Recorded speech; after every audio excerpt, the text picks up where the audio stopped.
My dear friends and professionalists, I am Uday Singh Advocate speaking. ನೀವೆಲ್ಲರೂ ಸಹ ನನ್ನ channel ಅನ್ನು ನೋಡ್ತಾ ಇದ್ದೀರಿ ಅಂತ ನಾನು ಅಂದ್ಕೊಂಡಿದ್ದೀನಿ. ಶೇರ್ ಮಾಡಿ, ಲೈಕ್ ಮಾಡಿ, ಕಮೆಂಟ್ ಮಾಡಿ ಮತ್ತು ನನ್ನ ಚಾನೆಲ್ಗೆ ಸಬ್ಸ್ಕ್ರೈಬ್ ಆಗೋದನ್ನ ಮರಿಬೇಡಿ ಅಂತ ಹೇಳ್ತಾ ಇವತ್ತು ನಾನು ಇನ್ನೊಂದು ವಿಷಯವನ್ನು ತೆಗೆದುಕೊಂಡು ನಿಮ್ಮ ಮುಂದೆ ಬಂದಿದ್ದೀನಿ. ನಾನು ಇವತ್ತು ಆಯ್ಕೆ ಮಾಡಿಕೊಂಡಿರ್ತಕ್ಕಂಥ ವಿಷಯ ಅಂತಂದ್ರೆ ಮೀಡಿಯೇಷನ್, ಮಧ್ಯಸ್ಥಿಕೆ.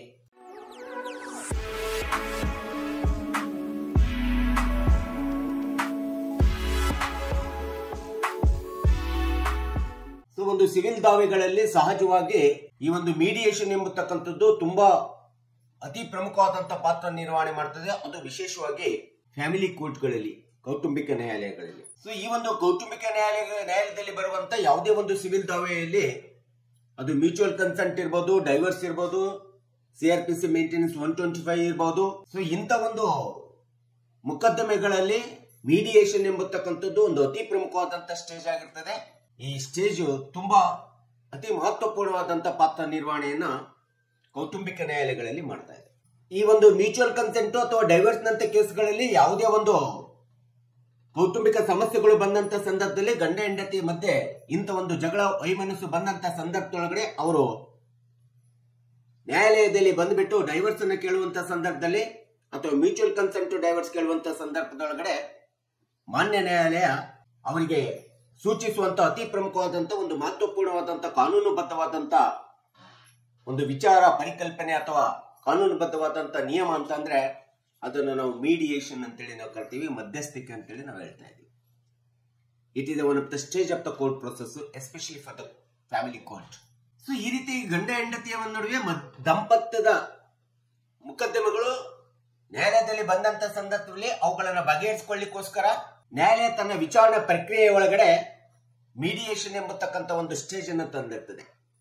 ಆ ಒಂದು ಸ್ಟೇಜ್ ಅನ್ನ ಇಟ್ಟಿರ್ತಕ್ಕಂಥದ್ದು ನಾವು ಕೌಟುಂಬಿಕ ನ್ಯಾಯಾಲಯಗಳಲ್ಲಿ ವಿಶೇಷವಾಗಿ ನಾವು ನೋಡ್ತಾ ಇದ್ದೀವಿ. ಈ ರೀತಿಯಾದಂತಹ ಗಂಡ ಹೆಂಡತಿಯ ದಾಂಪತ್ಯ ಜೀವನದ ಒಂದು ಮೊಕದ್ದಮೆಗಳನ್ನ ಪರಿಹರಿಸಿಕೊಳ್ಳಿಕ್ಕೆ ಒಂದು ಅತಿ ಪ್ರಮುಖವಾದಂತ ವಿಚಾರಣಾ ಪ್ರಕ್ರಿಯೆ ಮೀಡಿಯೇಷನ್ ಆಗಿದ್ದು, ನ್ಯಾಯಾಲಯ ಈ ಸಮಸ್ಯೆಯನ್ನು ಪರಿಹರಿಸಿಕೊಳ್ಳಿಕ್ಕೆ ಮೀಡಿಯೇಷನ್ಗೆ ರೆಫರ್ ಮಾಡತಕ್ಕಂಥದ್ದು ನಾವು ನೋಡ್ತೀವಿ.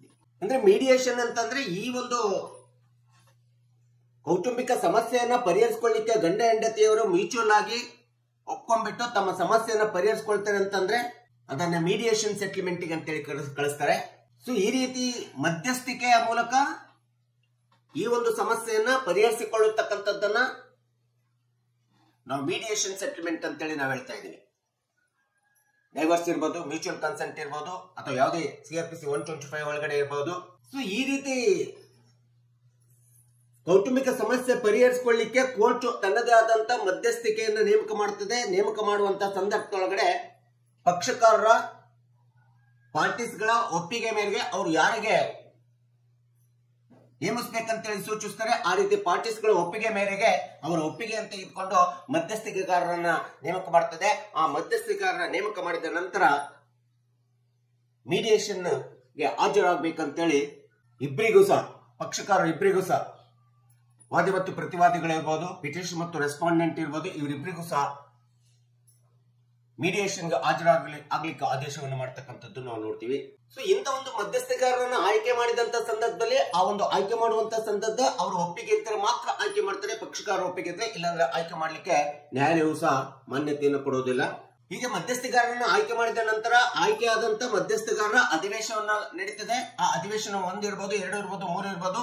ಇಂಥ ಒಂದು ಅಧಿವೇಶನಗಳಿಗೆ ಗಂಡ ಹೆಂಡತಿ ಇಬ್ಬರನ್ನ ಅಥವಾ ದಾಂಪತ್ಯದ ವ್ಯಕ್ತಿಗಳನ್ನ ಅಧಿವೇಶನಗಳಿಗೆ ಹಾಜರಾಗ್ಲಿಕ್ಕೆ ಹೇಳ್ತದೆ. ಆ ಅಧಿವೇಶನದಲ್ಲಿ ಹಾಜರಾದಂತಹ ಸಂದರ್ಭದಲ್ಲಿ ಮಧ್ಯಸ್ಥಗಾರರು ಕೊಡುವಂತಹ ಸೂಚನೆ, ಸಲಹೆ, ಮಾರ್ಗದರ್ಶನದ ಮೇಲೆಗೆ ತಮ್ಮ ದಾಂಪತ್ಯ ಜೀವನದ ಸಮಸ್ಯೆಯನ್ನು ಪರಿಹರಿಸಿಕೊಳ್ಳುವಂತ ಒಂದು ವ್ಯವಸ್ಥೆಯನ್ನು ನಿರ್ಮಾಣ ಮಾಡಿದೆ ಮಾನ್ಯ ನ್ಯಾಯಾಲಯ.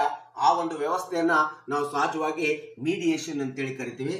ಇಬ್ರು ಮಧ್ಯಸ್ಥಗಾರರ ಒಂದು ಸಲಹೆ, ಮಾರ್ಗದರ್ಶನ, ಸೂಚನೆ ಮೇಲೆಗೆ ಒಪ್ಪಿಗೆಯನ್ನು ಕೊಟ್ಟರು ಅಂತಂದ್ರೆ ಆ ಒಪ್ಪಿಗೆಯನ್ನು ಕೊಟ್ಟಂತ ಸಂದರ್ಭದಲ್ಲಿ ಸಹಜವಾಗಿ ಈ ಒಂದು ಕೌಟುಂಬಿಕ ಸಮಸ್ಯೆಯನ್ನ ಸಹಮತದೊಂದಿಗೆ ಒಪ್ಪಿಗೆ ಹೊಂದಿದ್ದಾರೆ ಎಂಬತಕ್ಕಂಥದ್ದನ್ನ ಮೀಡಿಯೇಟರ್, ಮಧ್ಯಸ್ಥಗಾರರ ಮೂಲಕ ಒಂದು ಸಮಸ್ಯೆಯನ್ನು ಪರಿಹರಿಸಿಕೊಳ್ಳಿಕ್ಕೆ ಒಂದು ಸದಾವಕಾಶವನ್ನ ಮಾನ್ಯ ನ್ಯಾಯಾಲಯ ಮಾಡಿಕೊಟ್ಟಿರ್ತಕ್ಕಂಥದ್ದು ನಾವು ನೋಡ್ತೀವಿ ಈ ಫ್ಯಾಮಿಲಿ ಕೋರ್ಟ್ಗಳಲ್ಲಿ. ಈ ರೀತಿಯಾದಂತಹ ಮೀಡಿಯೇಷನ್ಗೆ ರೆಫರ್ ಮಾಡಿದಂತ ಸಂದರ್ಭದಲ್ಲಿ ಅಲ್ಲಿ ಮಧ್ಯಸ್ಥಗಾರರ ಒಂದು ಒಪ್ಪಿಗೆ ಮೇರೆಗೆ ಸೆಟಲ್ಮೆಂಟ್ ಆಯ್ತು ಅಂತಂದ್ರೆ ಅದನ್ನ ಡ್ರಾಫ್ಟಿಂಗ್ ಅಗ್ರಿಮೆಂಟ್ ಗೆ ಕಳಿಸ್ತಾರೆ. ಒಂದು ವೇಳೆ ನೋ ಸೆಟಲ್ಮೆಂಟ್ ಅಂತೇಳಿ ಆಯ್ತು ಅಂತಂದಾಗ ಅಲ್ಲಿ ಸಮಸ್ಯೆ ಪರಿಹರಿಸಲಿಲ್ಲ ಅಂತಂದಾಗ again the trial it will be start ಆಗುತ್ತೆ. ನಂತರ ವಿಚಾರಣೆ, ಒಂದು ವೇಳೆ ಸೆಟಲ್ಮೆಂಟ್ ಆಗಲಿಲ್ಲ ಅಂದ್ರೆ ಸಹಜವಾಗಿ ನ್ಯಾಯಾಲಯದ ವಿಚಾರಣೆ ಪ್ರಕ್ರಿಯೆ ಮತ್ತೆ ಪ್ರಾರಂಭ ಆಗುತ್ತಕ್ಕಂಥದ್ದು. ನ್ಯಾಯಾಲಯದ ಮುಖಾಂತರ ವಿಚಾರಣೆ ಮುಖಾಂತರ ತಮ್ಮ ಕೌಟುಂಬಿಕ ಸಮಸ್ಯೆಯನ್ನು ಪರಿಹರಿಸಿಕೊಳ್ಳಿಕ್ಕೆ ಒಂದು ಅವಕಾಶವನ್ನು ಮಾಡಿಕೊಡ್ತದೆ. ಸೆಟಲ್ಮೆಂಟ್ ಅಥವಾ ನೋ ಸೆಟಲ್ಮೆಂಟ್ ಎಂಬತಕ್ಕಂಥದ್ರ ಬಗ್ಗೆ ಸ್ಪಷ್ಟವಾಗಿ ಮೀಡಿಯೇಷನ್ ಅಧಿವೇಶನದಲ್ಲಿ ಅಟೆಂಡ್ ಆದಂತಹ ಸಂದರ್ಭದಲ್ಲಿ ಮೀಡಿಯೇಷನ್ ಅಧಿವೇಶನದ ಸಲಹೆಗಾರರ ಒಂದು ರಿಪೋರ್ಟಿನ ಮೇರೆಗೆ ಈ ಒಂದು ಕೌಟುಂಬಿಕ ಸಮಸ್ಯೆಯನ್ನು ದಾಂಪತ್ಯ ಸಮಸ್ಯೆಯನ್ನು ಪರಿಹರಿಸಿಕೊಳ್ಳಿಕ್ಕೆ ಈ ಮೀಡಿಯೇಷನ್ ತುಂಬಾ ಪಾತ್ರ ನಿರ್ವಹಣೆ ಮಾಡ್ತದೆ ಎಂಬತಕ್ಕಂಥದ್ದನ್ನ ನಾವು ತಿಳ್ಕೊಬೇಕಾಗಿದೆ. ಸೆಟಲ್ಮೆಂಟ್ ಆಯ್ತು ಅಂದ್ರೆ ಡ್ರಾಫ್ಟ್ ಆಫ್ ಅಗ್ರಿಮೆಂಟ್ ನಿರ್ಮಾಣ ಮಾಡಲಾಗ್ತದೆ. ಒಂದು ವೇಳೆ ಸೆಟಲ್ಮೆಂಟ್ ಆಗಲಿಲ್ಲ ಅಂತಂದ್ರೆ ಟ್ರಯಲ್ ಪ್ರೊಸೆಸ್ ಸ್ಟಾರ್ಟ್ ಆಗುತ್ತೆ. ಇಟ್ ಇಸ್ ಎನ್ ಪ್ರೊಸೀಜರ್ ಲಾ ಅಂತೇಳಿ ನಾವು ಹೇಳಬೇಕಾಗುತ್ತೆ. ಇಂಥ ಒಂದು ಮೀಡಿಯೇಷನ್ ನಲ್ಲಿ ನಾವು ಸಹಜವಾಗಿ 3 ವಿಧವಾದಂತ ಮಧ್ಯಸ್ಥಿಕೆಯನ್ನ ನಾವು ನೋಡ್ತೀವಿ. ಮಧ್ಯಸ್ಥಿಕೆಗಾರ ವ್ಯವಸ್ಥೆಯನ್ನ ನಾವು ನೋಡ್ತೀವಿ. 3 kinds of the stages of the mediation we have been found in the especially for the family court process of the family court ಒಳಗಡೆ in the issues ಅನ್ನ ನಾವು ಸೆಟಲ್ಮೆಂಟ್ ಮಾಡಲಿಕ್ಕೆ ಈ ಒಂದು 3 ವಿಧವಾದಂತ ಮೀಡಿಯೇಷನ್ ಅನ್ನು ನಾವು ನೋಡ್ತೀವಿ. The first and foremost mediation ಅಂತಂದ್ರೆ ಪ್ರೀ ಮೀಡಿಯೇಷನ್ ಅಂತ ಹೇಳ್ತೀವಿ, ಪೂರ್ವ ಮಧ್ಯಸ್ಥಿಕೆ ಅಂತ ಹೇಳ್ತೀವಿ. ಪೂರ್ವ ಮಧ್ಯಸ್ಥಿಕೆ ಅಂತಂದ್ರೆ ಯಾವುದೇ ಒಂದು ಕೌಟುಂಬಿಕ ಸಮಸ್ಯೆ ಅಥವಾ ಜಗಳವನ್ನು ಗಂಡ ಹೆಂಡತಿ ಜಗಳವನ್ನು ತೆಗೆದುಕೊಂಡು ನ್ಯಾಯಾಲಯಕ್ಕೆ ಬಂದಂತ ಸಂದರ್ಭದಲ್ಲಿ ನ್ಯಾಯಾಲಯಕ್ಕೆ ಬರುವುದಕ್ಕಿಂತ ಮುಂಚಿತವಾಗಿ ಇಬ್ಬರು ಸಹ ಒಪ್ಪಿಗೆಯನ್ನು ಮಾಡ್ಕೊಂಡ್ಬಿಟ್ಟು ಆ ಇಬ್ಬರು ತಮಗೆ ಸಂಬಂಧಪಟ್ಟಂತ ಎಲ್ಲಾ ಡಾಕ್ಯುಮೆಂಟ್ಸ್ ಗಳನ್ನ ರೆಡಿ ಮಾಡಿಕೊಂಡು ಆ ಡಾಕ್ಯುಮೆಂಟ್ಸ್ ಗಳ ಮೂಲಕ ನೇರವಾಗಿ ನ್ಯಾಯಾಲಯದೊಳಗಡೆ ದಾಖಲೆಯನ್ನ ಕೇಸನ್ನ ಮೊಕದ್ದಮೆ ವ್ಯಾಜ್ಯವನ್ನ ದಾಖಲು ಮಾಡುವುದಕ್ಕಿಂತ ಮುಂಚಿತವಾಗಿ ನೇರವಾಗಿ ನ್ಯಾಯಾಲಯದ ಮೀಡಿಯೇಷನ್ಗೆ ಅಪ್ಲಿಕೇಶನ್ ಹಾಕೊಂಡ್ಬಿಟ್ಟು ಮೀಡಿಯೇಷನ್ ಮೂಲಕ ಅಧಿವೇಶನಕ್ಕೆ ಅಟೆಂಡ್ ಆಗಿ ತಮ್ಮ ಸಮಸ್ಯೆಯನ್ನು ಪರಿಹರಿಸಿಕೊಳ್ಳತಕ್ಕಂಥದ್ದು, ಸೆಟಲ್ಮೆಂಟ್ ಮಾಡ್ಕೊಳ್ಳತಕ್ಕಂಥದ್ದನ್ನ ನಾವು ಸಹಜವಾಗಿ ಪ್ರೀ ಮೀಡಿಯೇಷನ್ ಅಂತೇಳಿ ನಾವು ಕರಿತಾ ಇದ್ದೀವಿ. ಇನ್ನು the second kinds of the mediation ಅಂತಂದ್ರೆ ಸಹಜವಾಗಿ ಇಂಥ ಒಂದು ಕೌಟುಂಬಿಕ ಸಮಸ್ಯೆಗಳು ನ್ಯಾಯಾಲಯದೊಳಗಡೆ ಸಿವಿಲ್ ದಾವೆಯಾಗಿ ವ್ಯಾಜ್ಯವಾಗಿ ಬಂದಂತ ಸಂದರ್ಭದಲ್ಲಿ ಅಂತ ಒಂದು ಸಂದರ್ಭದಲ್ಲಿ ನ್ಯಾಯಾಲಯಗಳು ಇಬ್ರು ಪಕ್ಷಗಾರರಿಗೆ ಒಂದು ನೋಟಿಸ್ ಅನ್ನು ಕಳಿಸಿ ಯಾರು ಒಂದು ವೇಳೆ ಯಾರಾದ್ರೂ ಬಂದಿಲ್ಲ ಅಂದ್ರೆ NBW ಇಶ್ಯೂ ಮಾಡಿಸಿ ಅವರಿಬ್ಬರಿಗೂ ಸಹ ಕೋರ್ಟಿನ ಮುಂದೆ ಹಾಜರಾದಂತ ಸಂದರ್ಭದಲ್ಲಿ ಮೀಡಿಯೇಷನ್ಗೆ ಇರ್ತದೆ. ಮಧ್ಯಸ್ಥಿಕೆಗಾರರಿಗೆ ಮಧ್ಯಸ್ಥಿಕೆಗೆ ಹಾಜರಾಗಲು ಒಂದು ಸ್ಟೇಜ್ ಅನ್ನು ಕೊಡ್ತದೆ, ಅವಕಾಶ ಕೊಡ್ತದೆ.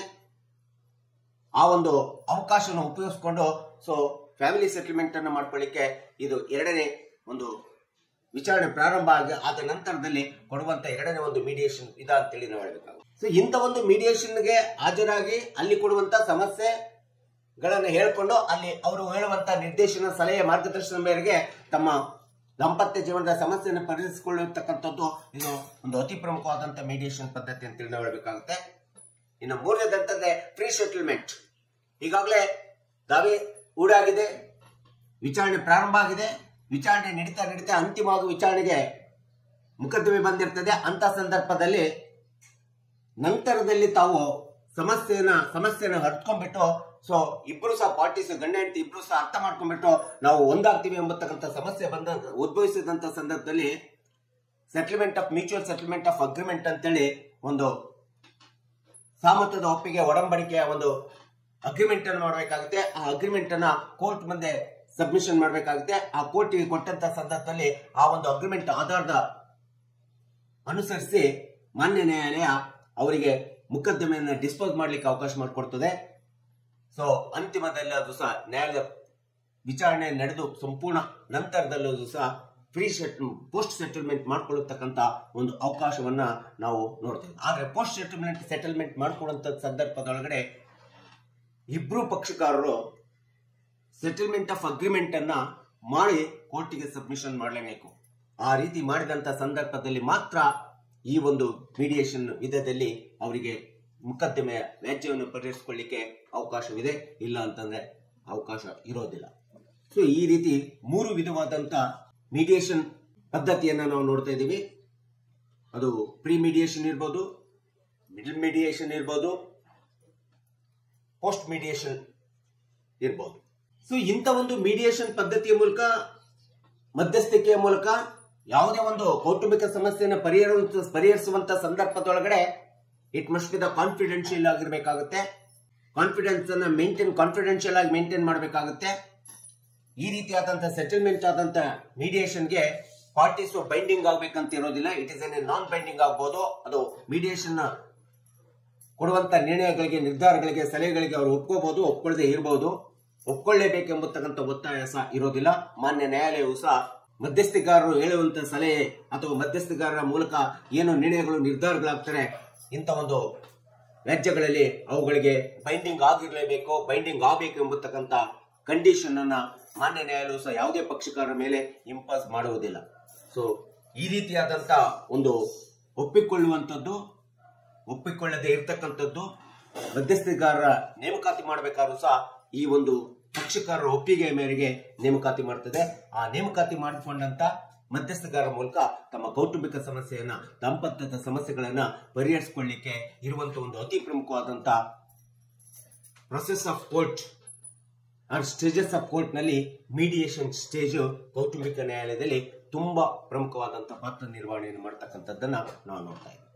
ಸೊ ಹೀಗೆ ಮೀಡಿಯೇಷನ್ ಮೂಲಕ ನಾವು ಯಾವುದೇ ಸಮಸ್ಯೆಗಳು, ಅದು ವಿಶೇಷವಾಗಿ ದಾಂಪತ್ಯದ ಸಮಸ್ಯೆಗಳನ್ನ ಪರಿಹರಿಸಿಕೊಳ್ಳಿಕ್ಕೆ ಒಂದು ಅತಿ ಅವಕಾಶ ಇದೆ ಎಂಬತಕ್ಕಂಥದ್ದನ್ನ ಕಕ್ಷಿದಾರರು ಮತ್ತು ಸಾರ್ವಜನಿಕರು ನಾವೆಲ್ಲರೂ ಸಹ ತಿಳ್ಕೊಳ್ಳಬೇಕು ಎಂಬತಕ್ಕಂಥ ಹಿನ್ನೆಲೆಯನ್ನು ಇಟ್ಕೊಂಡು ಈ ವಿಡಿಯೋನ ಮಾಡಿದ್ದೀನಿ. ದಯವಿಟ್ಟು ಈ ವಿಡಿಯೋ ಇಷ್ಟ ಆಗಿದ್ರೆ ಶೇರ್ ಮಾಡಿ, ಲೈಕ್ ಮಾಡಿ, ಕಮೆಂಟ್ ಮಾಡಿ ಮತ್ತು ನನ್ನ ವಿಡಿಯೋಗೆ ಸಬ್ಸ್ಕ್ರೈಬ್ ಆಗೋದನ್ನ, ನನ್ನ ಚಾನೆಲ್ಗೆ ಸಬ್ಸ್ಕ್ರೈಬ್ ಆಗೋದನ್ನ ಮರಿಬೇಡಿ ಅಂತ ಹೇಳ್ತಾ ಇವತ್ತಿನ ವಿಷಯಕ್ಕೆ ವಿರಾಮವನ್ನು ಹೇಳ್ತೀನಿ. ಇನ್ನೊಂದು ವಿಷಯ ಅಂತ ಇಟ್ಕೊಂಡು ನಿಮ್ಮ ಮುಂದೆ ಬರ್ತೀನಿ. ಜೈ ಹಿಂದ್, ಜೈ ಕರ್ನಾಟಕ.